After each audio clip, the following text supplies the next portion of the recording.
and welcome back to I Can't Believe It's Not News, your favorite podcast about fake news. I'm Beth. And I'm Kelly. And welcome back to part 2 of episode 22. Facts don't kill people, but myths do. Also called the one in which Kelly loses her mind. So in part 1, we went over an article by Scientific American that is called More Guns Do Not Stop Crime, Evidence Shows. And we also talked about a Federalist article called We Can't Have a Debate About Guns if liberals keep lying about them. They're damn liberals. And I'm pretty sure that's how it sounds when the author says it. Maybe a little bit more crying. Yeah.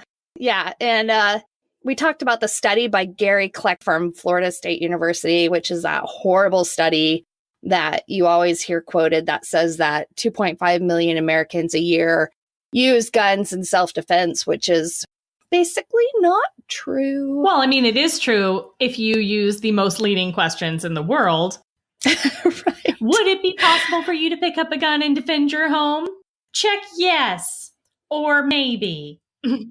Oh, I think I know what happened. I just figured it out. They didn't specify between real guns and finger guns. Pew, pew. Because lots of people, choo, choo, choo, choo. Hands up. They're defending their playhouses, their Nerf guns. Yeah. So anyway, I wanted to go over all that stuff because I thought it was important to talk about where some of these myths come from. And Kelly has her list of myths that we're going to go over coming up here. And so, are you ready to get into it? Let's do it. All right.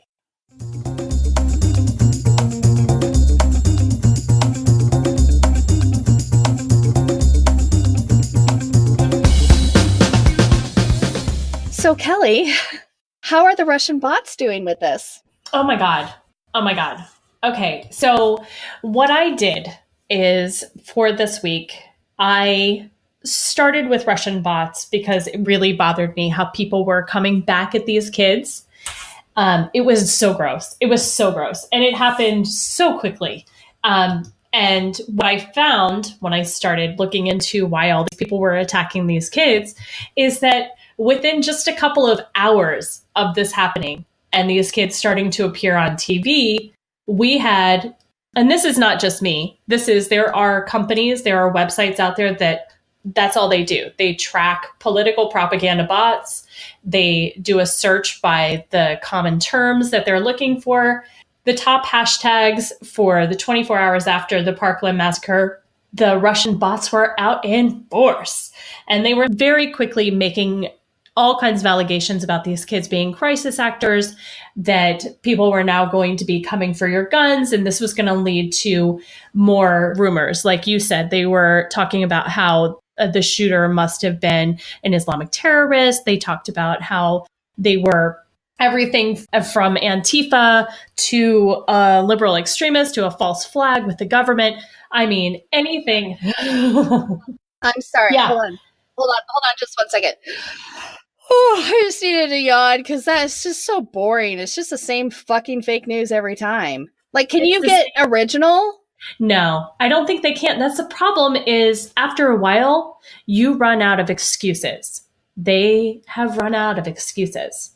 And I'm glad. And here's the thing is I started doing this. I got into this Russian bot stuff. And you know what I did? I said, oh my God, these kids have already debunked all of this. I need to move on to what the other arguments are. So I made a list. Oh, nice. And I'm gonna finish with something a little bit more in depth. But we've gone over a couple of these, so I've taken some off as we've been talking. But the first myth that they love to trot out, guns don't kill people, people kill people. Oh, yeah. Now, motherfucker, it is much harder to kill someone with a knife than it is with a gun. Or your finger.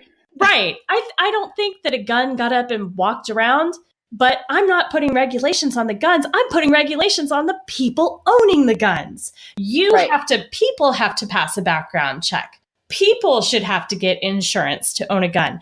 People should have to go through training. No one's saying a gun has to do that. This is what we're saying. is that people need to be responsible. No one is sitting here saying guns need to be responsible. Look at that gun over there doing its thing. Everyone is saying it's people. Stop making excuses and saying things like it's guns. Guns don't kill people. And, you could kill someone with a knife. Sure you can. But you show me how anyone can injure 300 people, because that's how many we had in Las Vegas, right?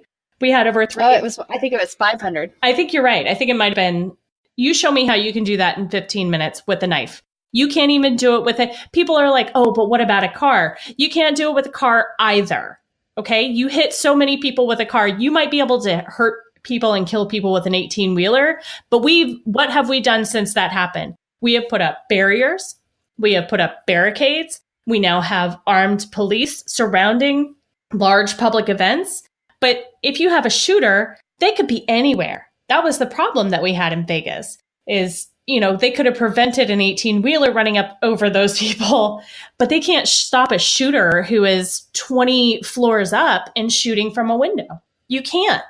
They're trying to dismiss the fact that guns are a killing machine that people use to kill other people. And you can't dismiss that. Right. And I just want to bring up I have heard stories about, like, there was a guy who got, I'm sorry, I don't mean to laugh. There was a guy who died because his dog jumped up on his end table and his gun was there. He was cleaning it and the dog shot him basically by jumping on the gun. Oh, yeah. And he died. Oh, yeah. So sometimes guns do kill people. And, sometimes, I can't even tell you how many times I've read about toddlers killing people. Toddlers killing parents after they found their guns, toddlers killing other kids because they found guns, kids killing kids because they accidentally find guns and are playing around with it. Guns do kill people, okay? Because people are behind the trigger. Someone has to pull the trigger, and it's not always on purpose. And sometimes those accidents are still accidents, but they still take someone's fucking life. So guns do kill people. Right. That is literally their job.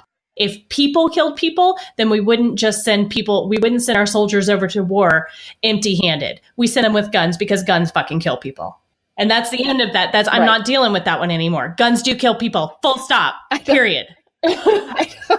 We're just like, done. We're done. I'm so sick of these arguments. Done. Okay, so number 2. We're done. Okay. We have a Second Amendment right.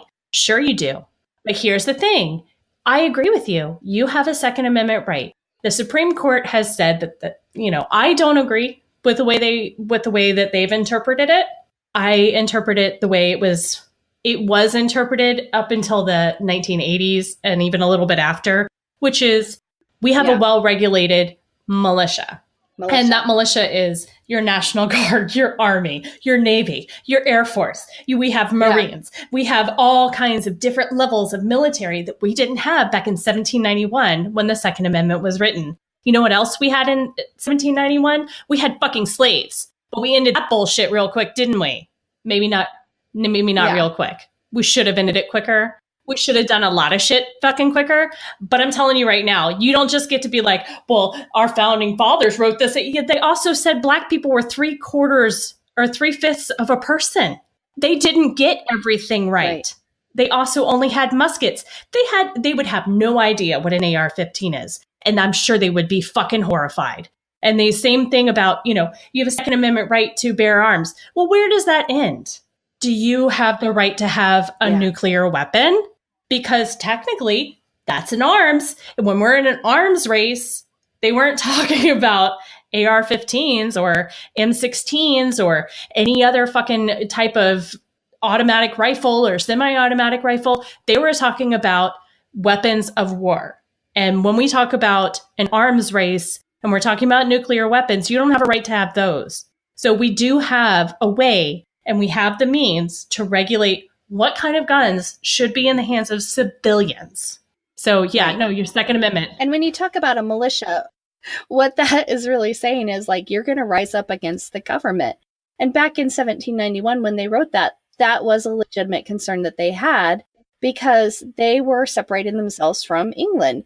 And that's they had those experiences where, lords would just come onto their lands and take their shit. Right. And they were still involved in war at that time. Like they were actively in combat with, Native Americans. They had other people around them who were still hostile to them. So it's not as though they were sitting in peacetime saying, oh, well, people will need to maybe one day rise up against us, the founding fathers, and the government that rules them. No, that's not what they were talking about. And I see it as kind of the Second Amendment was built to be a fail-safe for if the government did get out of control and the people had to say, no, this isn't the government that we wanted. This isn't what we were talking about. You have the well-regulated militia in order to rise up against the government if needed. Now, I just don't see that happening in this day and age. And when you talk about rising up against the government, what you're talking about is rising up against our military. Right. And we are like your neighbors and your friends and your family, maybe in that military. So it's just like this disconnect of thinking about, who do you think you're going to be rising up against? Right. In this militia, it doesn't make a lot of sense. And I don't care if people want to own a gun to go hunting. I don't necessarily agree with trophy hunting, but if you want to go shoot a deer, feed your family or whatever, like if you want to be a hunter and you want to do that with a gun, I'm not going to go with you. Right. But you have that right to do that. And even if you want to own a handgun for your own personal safety, me personally, it makes me feel less safe. So I would never do it. But if you feel safer with that handgun strapped to your ass, I guess that's your right. That's fine. But there's a limit on how far I'm willing to say that's fine. Right. And semi-automatic weapons is that limit. So there we go. Okay. Yeah, no, and I'm right there with you. And I would just like to point out that, when we have in our state, in Oregon, we have a statewide law here that our students from kindergarten through 12th grade have to practice twice a year lockdown drills. I myself have a child who has had to be on a lockdown because two assholes decided that it would be good fun to walk in the park right behind my son's kindergarten. They walk through the park with their guns because, that's their Second Amendment right. And they put two separate schools, one high school and one elementary, just kindergarten class on lockdown. That is over 300 children had to be on lockdown because of two assholes. So I'm going to tell you right now, your two assholes with a gun, they shouldn't supersede my child's right or all those other children's rights. They have rights too. And I have a right as a citizen of this country to also have life, liberty, and the pursuit of happiness. My happiness is very much infringed upon, and my liberty is very much infringed upon when my child has to go through lockdown drills because no one will fucking accept responsibility for the fact that too many people in this country have guns without having any means of actually getting trained, licensed, and insured. So yeah, no, Second Amendment, we're done with that topic. We're done. Okay, I just have one more thing to say. Just real quick. When they have like places like Texas where they have open carry and you have people walking into Target or Walmart with an assault rifle strapped on their back. If I walked into Target and somebody walked in with an assault rifle strapped on their back, how do I know the difference between a good guy with a gun and somebody there who's there to start some shit? Like, how am I supposed to know that? And if I see somebody in front of me or behind me with an assault rifle, I'm not going to feel comfortable that they're just there to shot. Right. Like, that's not okay with me. And if someone does start shooting and there's a good guy with a gun in quotation marks, how does the cop know which one is the good guy with the gun when they walk in? And what does it look like when, maybe the good guy with a gun is a black guy? Because let's be perfectly clear, we have systemic racism and we know that the police are more likely to shoot a black guy than they are the white guy with the AR-15 shooting up a school or shooting up a Target. They're going to look at the good guy with a gun and they're going to shoot him first. Absolutely. 100%. All right, what's next on your list? So next on my list is, it's a mental health issue, not a guns issue. Why can't it be both? And also, on top of that, I don't accept your mental health issue. Because we know that there are a shit ton of people in this country who have mental health issues who don't shoot up everyone. We also know there are mental health issues in every other country of the world, yet they don't seem to have these mass shootings the way that we do. So maybe it is less of a mental health problem and more of a access to guns no matter what problem. Because we know from research that it's only 3 to 5%. So it's about 4% of people who are mentally ill who use guns to commit violence. They are far more likely to use them on themselves. Right. So yes, I believe that we should have a mental health background check. Sure. I don't want people committing suicide. I don't want people to have a brief moment of thinking my life, everyone would be better if I was gone, and then taking their life because they have such easy access to guns. Yeah. And I know it happens. I've seen it happen. I've seen it happen to people I know. We've all seen it happen to someone we know. No one is immune from that. I will say this. I can't think that anybody who would walk into a school or a theater or wherever and shoot massive amounts of people is sane. That's my personal feeling, is that I don't know that you can be sane and do that. But that's not the same as saying that mentally ill people are the problem. Correct. It's like, correct. Again, you can't. Here's what I would say to that, because it's not that I disagree with you. What I would say is I would consider something like that, someone like a mass shooter, I would consider them a psychopath or a sociopath. Right. Someone who can take multiple lives. Those people aren't getting fucking treated. They're not going to a therapist. I mean, that's part of the point is psychopaths try to blend in. They try to, be part of a crowd. And that's what we hear a lot, is that a lot of these guys blend in. Yeah, they're psychopaths. 100%. Yeah. I totally agree with that.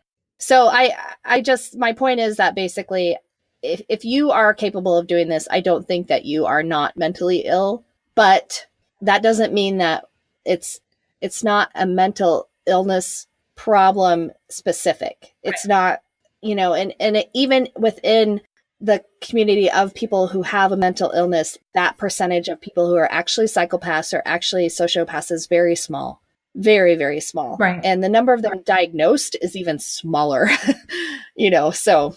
Yeah. And I mean, I listened to the Daily podcast recently, and they had a psychologist on who talked about a young man being referred to her as a possible school shooter and what she thought she should do. And all she can really do is make a recommendation. And then the judge has to decide whether or not they're going to take their guns away or put them on a list that shows up on your background check. So you can't get a gun. And, she said it's a hard thing because a lot of teenage boys draw crazy, nasty pictures. My husband, I know for a fact he did. I mean, he was a huge fan of all these metal bands in the 90s. I know he drew things that were disturbing. He's an artist. And he was a teenage boy. And that's what they do. If they're not drawing penises, they're drawing dead bodies. I'm telling you. And antisocial behavior is really, really, really common. And it's especially common in teenage boys who might feel like they're not part of the crowd. I mean, I can name at least 10 people I went to high school with who are perfectly functioning adults, but would have been classified as a possible school shooter when we were in school. And they're fine. They're wonderful people. It's just, you can't always account for someday someone's going to snap. You can't account. Right. Not everyone can account for that. So you have to talk less about mental health and more about easy access to these weapons of war. Yeah. Because if you don't give them easy access, they won't become school shooters. I mean, imagine if somebody was like, whoa, they're just going to make bombs. Okay, first of all, bombs are not easy to make. And all the ingredients that you use to make most bombs are really highly, what's the word I'm looking for, Beth? Is it regulated? Yes, regulated. That was the word I was looking for. Those pesky liberals. They're always regulating shit. We can't even buy fucking Sudafed over the counter, but they're like, hey, can I get 3 AR-15s and 15,000 rounds of ammo? Oh, you can't buy a fucking Kinder Egg for your kids from Germany. Or they did come out an American version this year. Because, you might choke on it. Yeah. But you can buy an AR-15. I saw somebody, it warmed my cold, dead heart a little bit. This lady had put up a YouTube tutorial about using the Kinder Egg containers for your eyelashes for like fake eyelashes for carrying them. And she's like, oh, you're welcome. Here's this great tip. And this lady was like, oh, I'm in America. I can't buy those because they're regulated by my government and they're not safe. But I can get an AR-15 at Walmart. Would that work? You could just put your eyelashes right inside the clip. Yeah. Jesus. All right. What's next? So the next thing is arm teachers. Oh my God. And what I really want to say to that is, why stop at teachers? No. Just arm the students as well. Let's just have a fucking Thunderdome and see if anyone escapes at the end. I mean, why not? Let's have the Hunger Games. Let's just do it now, guys. I mean, we're obviously just working up to having a reality show in every high school, right? So why not? Let's just make it. What was the what was the original movie that the Hunger Games stole? God, I love this movie too. It's a Japanese movie that is about a bunch of teenagers who are sent off to an island and they have to kill each other in order to escape the island. Oh God, the name escapes me. Well, it kind of sounds like Lord of the Rings, but that's not Japanese. Lord of the Rings. No. Lord of the Flies. Sorry. Oh yeah, no, that's just a bunch of boys. That's what teenage boys are. That's what boys are like when you don't put any women in. Which is another thing that I go back to that mental health issue, which is one of the best tweets I saw all week was a shout out to all the women in America who have fucking mental health problems who don't go commit mass shootings. Shout out to y'all guys. I mean, because we obviously are not doing that. But yeah, I mean, let's arm teachers. So here's the thing. First of all, it's not fiscally responsible. You're talking about millions upon millions upon millions of dollars to get teachers trained and armed and blah, blah, blah, blah, blah, blah, blah, blah. Why is that a teacher's responsibility? Why? It is not. No. And I just can't. Because what if a student gets hold of it?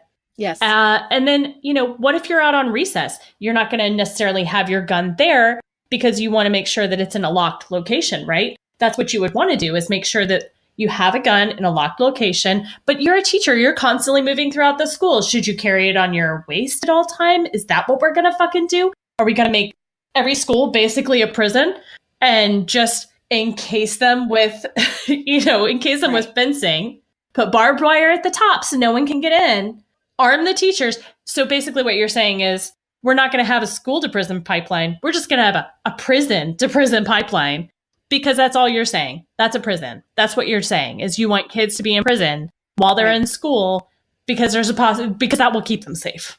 Yeah, I can't even, to be honest, this argument is the stupidest thing I have ever heard. And I don't even want to give it any credence whatsoever. It's just the stupidest thing that you could possibly do. It will create way more problems. It'll create how many incidences per year where a teacher accidentally kills a student? I mean, just if you look at so there's been 18 school shootings so far this year, and everybody's all up in arms about that number. And if you go and you extrapolate all the data and look at it, like 5 of them have been weapons that were discharged accidentally in school programs where like an ROTC type program, where the student accidentally discharged the weapon inside the classroom and people weren't hurt. Like one of them, I think, went through a wall. Okay, so those are people that you're actually training to use the guns.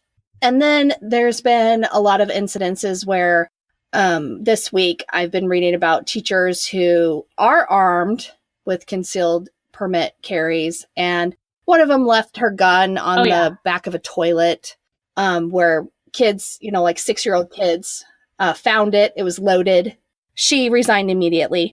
If you think that putting guns into school is not going to, again, cause more dead bodies, just like they do in homes, and I have to, you're wrong. I'm sorry, you're wrong. It will. And I'm not sending my daughter or my son to any school where the teachers are armed. No. I don't care if you are the 20% of teachers that would want to concealed carry. Fuck you. Right. You don't get to be in a classroom with my kid with a gun strapped to you. And I've heard some people say, well, what about more police officers that we can put into schools, these sort of resource officers that are armed, basically armed security at schools? And here's my problem with that is how many times have we seen over the past couple of years since the Black Lives Matter movement started, and even before that, let's be honest, have we seen these officers rough handling students for very, very, very minor causes? And even if they're not minor causes, right? Do we really want more officers who, again and again, we go back to the systemic racism that sits inside of our police forces, that sit inside of our schools? I've seen it over and over again. Are we really just going to allow children to be shot because of disciplinary measures like that? Is that where we're getting to in America? Is that going to be okay? Like, oh, well, he shouldn't have sassed that teacher because, that's what we hear. Remember, he shouldn't have talked back to that officer. He should have done what he was told. Well, we saw that with Philando Castile, who was a person who worked at a school, who owned a legal firearm, told the officer, and then was shot multiple times by an officer. The officer got off. So is that what we want for our kids too? Right. Because the police resource officers have become police in the school. They're not perimeter protection for the school. They're policing the students. Right. Did that help? Beth, did that help at Parkland? Did it help when 4 officers stood outside while an active shooter was inside? No, it didn't fucking help. So it is not something we should be doing, and it's not something we should be promoting, and it certainly shouldn't be something that's fucking promoted by the president of this goddamn country. I would say, yes, I agree with that. I will say this. The resource officers have been in the schools since Columbine. And like with anything, we can't say what they have stopped, because if they've stopped it, it didn't happen. Yeah.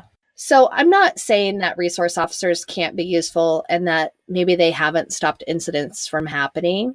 But the fact is they're going to stop more with guidance and making connections with students and being a resource officer than they are with their gun. So stick officers in schools, have them become part of the kids' lives in a positive way, have them become more like they're supposed to be doing, connecting with the kids and seeing, hey, this person is showing some signs that they may become violent in the future. Let me go find out what's going on with their family life. And then they go find out, oh my gosh, this kid has no support at home. He's basically homeless. He doesn't have a place to wash his clothes. He barely has food. We need to get some things in place to help this person through life so that they don't become violent. Those kind of resource officers, I would be just fine with having there.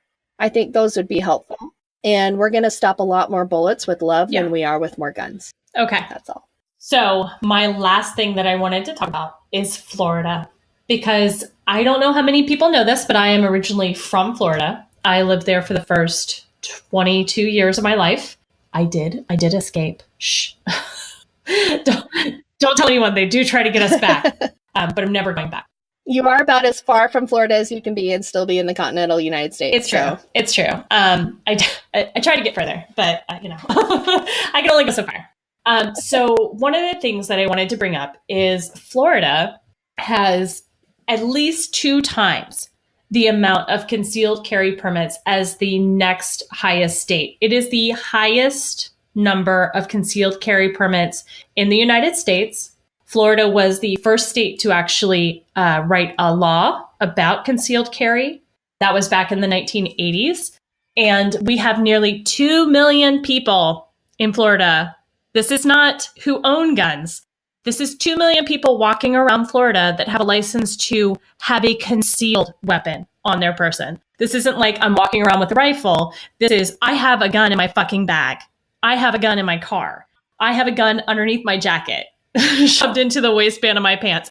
Because I'm telling you right now, I lived in Florida and I know the kind of people who live there. Not all of them should have concealed carry permits. I'm telling you right now, because they don't have good regulations on it. I know people inside of my own family that have this kind of permit, and it scares the shit out of me because the same people I know who have them also have drug problems. Because you know what they don't do? They don't fucking drug test you when you get your conceal and carry permit. They don't do that. Oh, but they'll drug test you for welfare, right? Oh, yeah, they sure will. Well, not anymore because the state Supreme Court struck that down after only, I think, less than 4% of the people who got tested that's getting into Rick Scott and hit the fact that his wife owned the companies that Oh my God. that did the testing, or he owned stock in the companies that did the testing. Yeah, that was a big mess in the first place. And yeah, lots of states have tried to do it, and it never goes through. This is a fucking violation of your Fourth Amendment, because God forbid we care about any amendment except for the Second. So here's what I wanted to tell you about Florida. Florida has a lady who lives there, and she was, first of all, she was the president of the NRA from 1995 to 1998. She was the first female president of the NRA. Her name is Marion Hammer. And there is a great little article about her in the New Yorker that just came out. Believe it just came out this week. I want to say it just came out this week. And she's a pistol. Oh yeah. You know, she has done a lot of really ugly, nasty things with gun reform. I do try to see that there are good and bad in people, and I don't necessarily believe that she is a bad person, but she takes gun lobbying to the next level. She is the person who created that statute for the concealed carry permits. She crafted that statute. She also, in the early 2000s, she's the one who created that stand your ground law. So Gotcha. You can shoot someone who's not on your property, even though you could have walked away. It's basically my balls are bigger than yours law. That's what that law is. Right. Because we used to have the castle doctrine, which is what a lot of states still have. A castle doctrine says that you can shoot anyone on your property. If they're on your property, they're not meant to be there. You can shoot them to defend yourself. That's not what stand your ground does, because it gives anywhere. You know, you can be with castle doctrine. You had to be like on your own property, which means you can even be in your car or your business. And she also, she had a law that she wrote back in 2011 that says that local officials in Florida cannot pass a stricter law in their area than is in the state. So say if the residents around Parkland, that county, or Miami-Dade or Orlando, I think it's Orange County is where Orlando is. You know, if any of those counties wanted to pass a law saying we're going to say that no one in this county can buy a gun under the age of 21, they can not only be removed from office for proposing that bill, but they can also be fined thousands of dollars for proposing a bill in their own area as an elected official. They can be fined and removed from office because she wrote this statute. It basically said that if there's any gun regulation or any gun laws whatsoever that are ever put forward, they basically still go through her. She's like in her 70s. It sounds like Florida is like ground zero for gun control laws. It absolutely is. It absolutely is. It's amazing that this shooting happened in Florida and that these students are the ones that are rising up and it seems like are going to actually make a change happen. I would love that. And if I could say something to these students, I would say, please, please, please don't get discouraged. It is not going to happen overnight. It is going to take time, but I believe your voices are some of the most important voices that they can hear right now. Everything you're saying is true. Please don't let these bastards grind you down, because we need you. The world needs you. Not just America. The world needs to see this stop. The world looks at us and they're scared for us. They're scared for the future of what's going to happen in America. And seeing kids like you gives the world hope.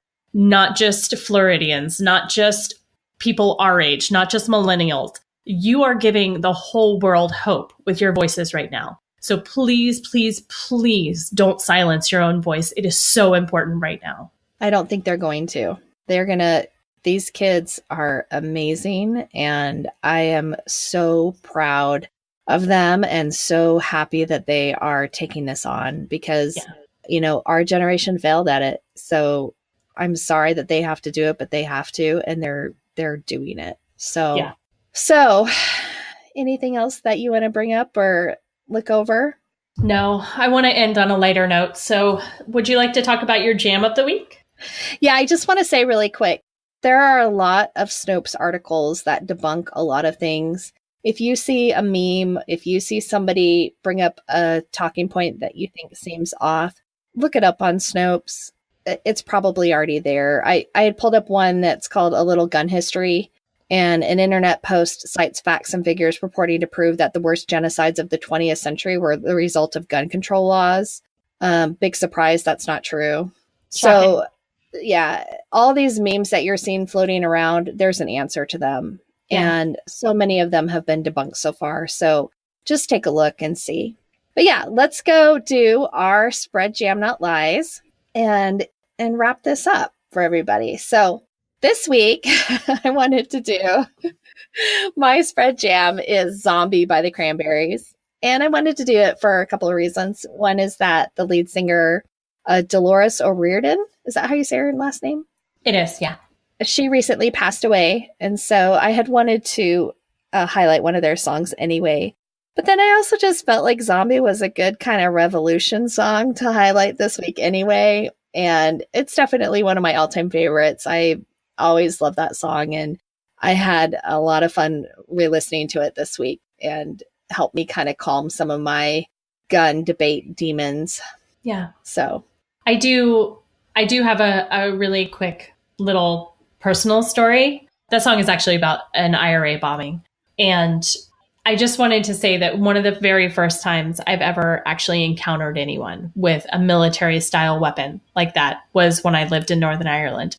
And we had this historical building down the street. The guy kept trying to burn it down to get the insurance to get the insurance money, because it was considered a historical building, because I think, if I remember correctly, Karl Marx had written part of his Communist Manifesto in this building. So they had tagged it as a historical monument. And this guy was like, I just want to make it into apartments. So like he tried so many times to burn this place down. And every time they kept catching the fire and putting it out. And so I guess because he tried so many times, they put up armed guards around this building. And so I used to be walking to school, to college, and I would have to walk right by these military officers, and it's the British RUC over there. And I would have to walk past them, and it just really freaked me out walking by these guys in full military gear. And it was this realization as an American, like, I just want to make clear that I don't want us to ever get to that place. I don't think that we should get to a place where we have to. I mean, we've done that before in this country. When we desegregated schools, we had to have those kind of armed military guards in Florida. Right. You know, my mom remembers doing that, because when I called her and talked to her about it the day that it happened, because I was like, oh my God, it freaked me out so bad. She said, yeah, no, I remember they had those guards around the school when they started allowing Black children to come to the same school as us. They had those armed guards all around the school so that they could, you know, in case anything happened. So yeah, that's just my little story about Northern Ireland. Actually, you just reminded me, when I was in high school, I went to Austria. We'd had an exchange student from Austria stay with us, and I still to this day love her. Hi, Astrid. And her parents wanted to take me to dinner in Slovenia for fish. We were close to the border, and apparently that was like the place to go to get fish. Well, at the border, they had armed guards with tanks, like full military get-ups, you know, and I was just like shitting my pants. Like, first of all, at that time, I didn't even like fish. I was just being polite, like going.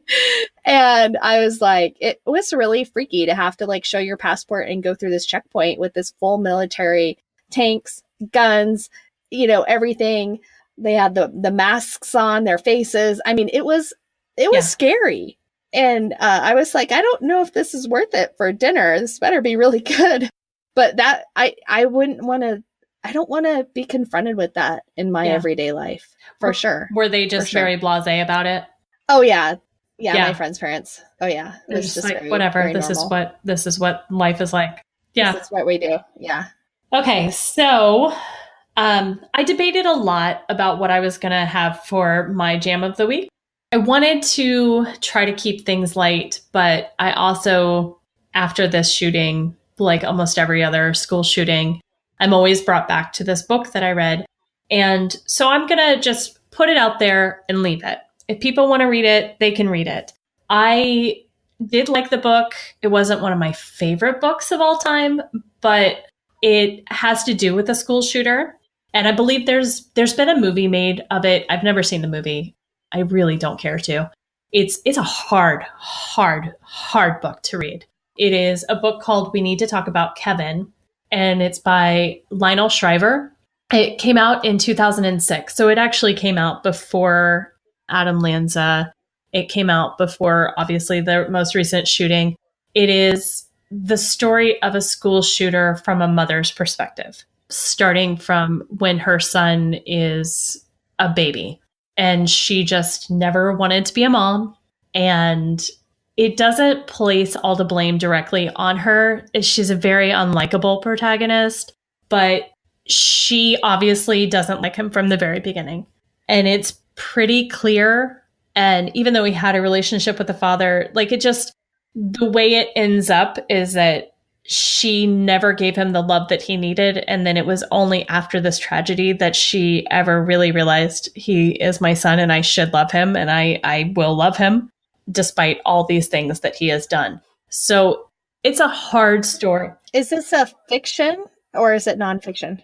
It's a fiction. It's a fiction, but I mean, it's based on, at the time, it was based on the idea of Columbine, because one of the issues the kid has in his story is that he went in and massacred a whole bunch of his fellow students. And then just like a couple of months later, the Columbine shooting happened and that took all of his glory.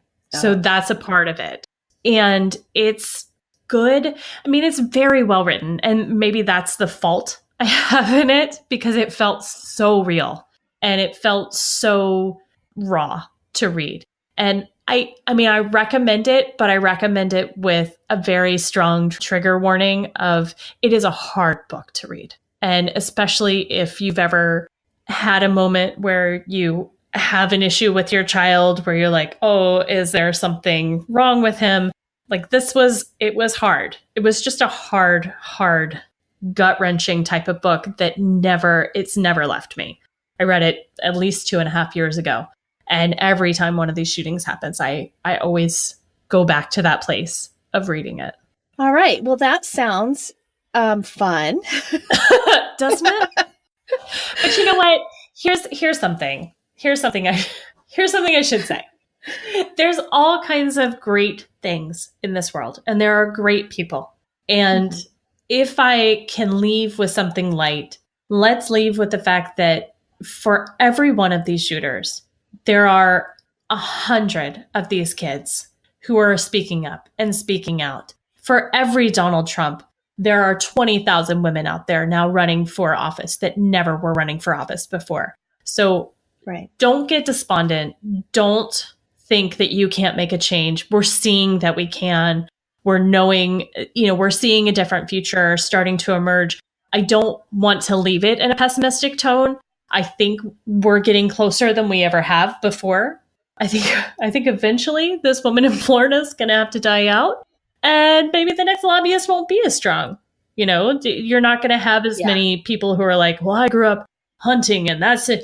Everyone deserves to have eventually that argument has to die off, because people are going they're growing up now with these mass shootings. So we know that these children are going to be the path forward. And let's just rally behind them and support them and make sure that they don't get discouraged. And, for every Russian bot, let's be right there behind them saying, no, you're awesome. You are not a crisis actor. We know you're real. Right. Absolutely. Absolutely. All right, guys. Well, I know this has been long and a little bit maybe heavy, but until next time, spread jam. Not lies.